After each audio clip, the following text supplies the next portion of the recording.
चलिए, तो आपके सामने एक क्वेश्चन है। क्वेश्चन क्या कहता है, सुनना थोड़ा गौर से। कहता है एक पेंसिल एक कलम का मूल्य 6 रुपया, फिर 3 पेंसिल और 5 कलमों का मूल्य 2 पेंसिल और 1 कलम के मूल्य के 4 गुना है।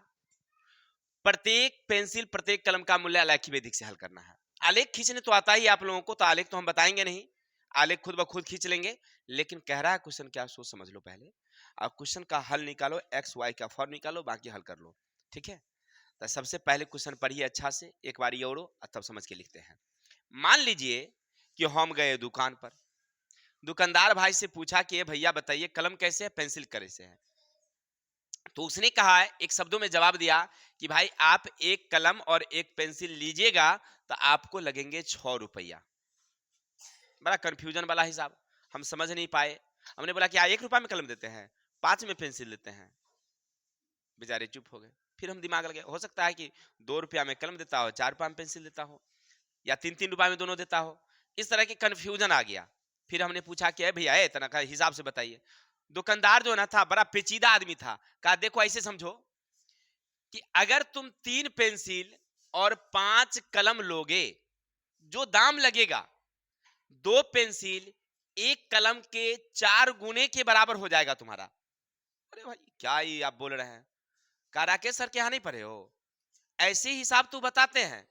तो देख लो अभी कैसे हम बताते हैं, सिखाते हैं। देखो सबसे पहले लिखना हल।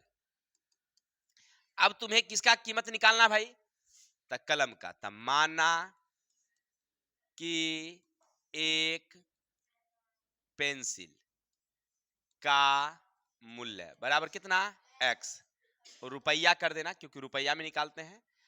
एक कलम का मूल्य बराबर y रुपया। किसी को डाउट? और प्रश्न क्या कह रहा है कि एक पेंसिल एक कलम का मूल्य। तो यहां से लिखेंगे चुपचाप प्रश्न से, अब फटाफट लिखेंगे एक पेंसिल प्लस एक कलम बराबर कितना 6, यानी x प्लस y बराबर कितना, समीकरण 1। यहां तक कहानी हो गया क्लियर।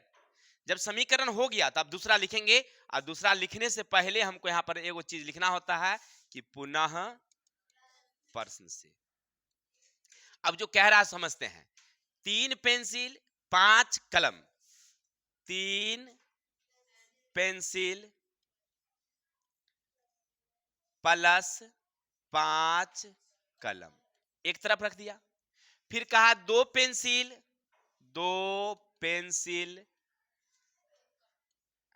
प्लस एक कलम के मूल्य का 4 गुना, तो गुना का मतलब क्या, 4 से गुना कर दिए, कोष्ठ लगा देने का मतलब गुना हो गया। इसका मतलब ये दोनों क्या है, बराबर है। अब इस चीज को आगे बढ़ा देंगे, समीकरण हो जाएगी। तो 3 का 3, पेंसिल का मतलब हुआ x, 5 का 5, कलम का मतलब y, 2 का 2, पेंसिल का मतलब x, कलम का कलम, y का y, 4 का 4। बात खत्म। आगे बढ़ जाते हैं।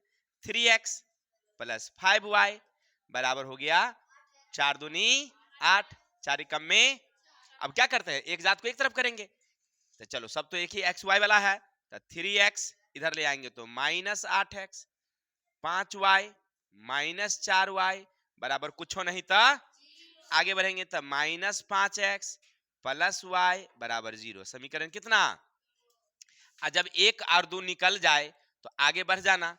पहले देखो x प्लस y बराबर 6, समीकरण 1। दूसरा क्या तुम्हें, माइनस 5x प्लस y बराबर 0, समीकरण 2। अब फाइनल आगे कर लो।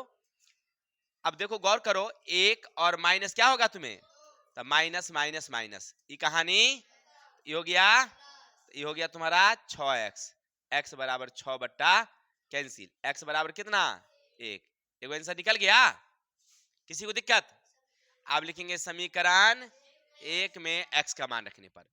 पहला कितना है, x प्लस वाई बराबर 6, 1 प्लस वाई बराबर 6, y बराबर 6 माइनस 1, y बराबर कितना।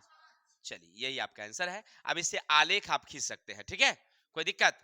आलेख खींच लीजिएगा क्योंकि जगह कम है हमारे पास है, आप लोग कॉपी में खींच लेंगे। तो चलिए आज के लिए इतने ही, आगे चलते हैं फिर।